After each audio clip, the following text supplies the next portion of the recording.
Cheers to 2018. So, there are a couple of business lessons that I have learned over this year that I just want to take a moment and talk with you about because it was a lot, right? We went through a lot this year in real estate.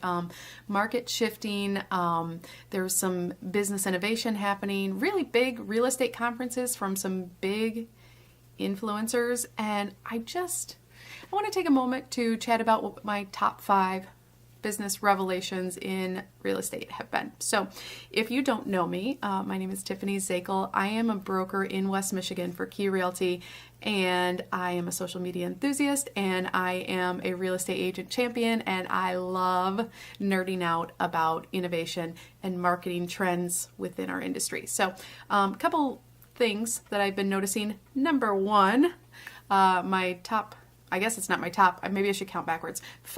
Number 5, for your business and my business, really, from what I've taken away, I'm rambling now, is that just because you have a good idea, and trust me, there are a lot of good ideas out there, but just because you have a really great idea for your brand, for your business, for the next role that you want to play, does not necessarily mean that your customers are going to agree with it and or embrace it. And so what you need to do, and what I have learned to do throughout 2008, is to develop good ideas. The best way to have a good idea is to have a lot of ideas and to test and adjust accordingly. So what I really tried to embrace in 2018 is giving myself the grace to fail, but to fail quickly and to get it out of my system, because otherwise that idea is just going to stick up there and then I'm not going to do it, and then I'm going to have shame and guilt for not doing it, and then I'm going to be like, why didn't I do this thing?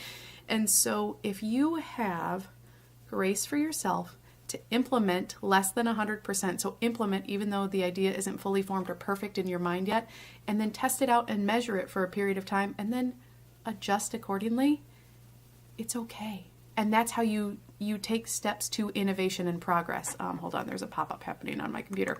Okay, tip 4. Planning without implementation is just planning. It's conceptualizing. You are not actually making progress. You are learning things, and it's so great to be in learning mode. But at some point, at some way, you need to physically jump out of learning mode and move into implementation. It's like you have an issue, and that's why you've gone into learning mode. And then you learn all the stuff and then never do it because you overthink it, you have analysis paralysis, you're lacking courage, whatever your thing is, right? And so it's like going to the doctor, the urgent care maybe, and getting the prescription, but never filling it. And then you're going to go to more training and you're going to be like, yeah, I know that's the answer. I know that's the solution, but you still haven't done the thing. Go do it. Go get this done so that you can move your business forward and actually move on to the next thing that you want to do. But you can't until you address whatever it is that you went to the doctor about, or whatever you went to learn about, or whatever you went to plan about. Like, I can create over a weekend an incredible, absolutely astounding business plan for achieving over 40 homes a year sold. But if it doesn't align with me and it doesn't align with my why, and I don't actually implement anything that I said that I was going to do, the plan is great for somebody else because I'm not implementing it, right? I get no benefit from it other than the time I've wasted learning about it and planning about it and thinking about it. And then this goes back to the first one, that you just have to be okay with 80% and do something, do anything, and give yourself the grace to shift around, right? Okay, top 3 2018 tip. I feel like I'm really hyping this stuff up with the shoulder shake and everything. Anyways, beside the point. Your broker is your problem solver. They are not your prospecting solution. Here's what I mean by that. Your broker is not responsible for giving you business. Your broker is, however, responsible for teaching you how to get business. So they're not going to provide you the fish, they're going to teach you to fish. And then when you come up with issues or problems around that, they're the person you go to as your mentor, as your problem solver, as your legal advocate, as your champion, as your client care person. But they are not responsible for making you implement the activities to get the business. They are responsible for training you in it. And if you're not getting that, you can get training anywhere else, or you can shift brokers. That's fine too. But they are not responsible for giving you leads unless that is the split that you have paid for and predefined. If your business is failing and you have not had a predefined plan with them that they're going to give you leads and this is the expectation and that's why I pay more of a split, Don't blame them when your business fails.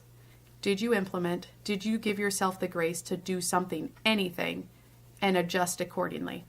Basically, did you give your business a fair chance to survive by actually doing the things you needed to do to survive? Okay, 2.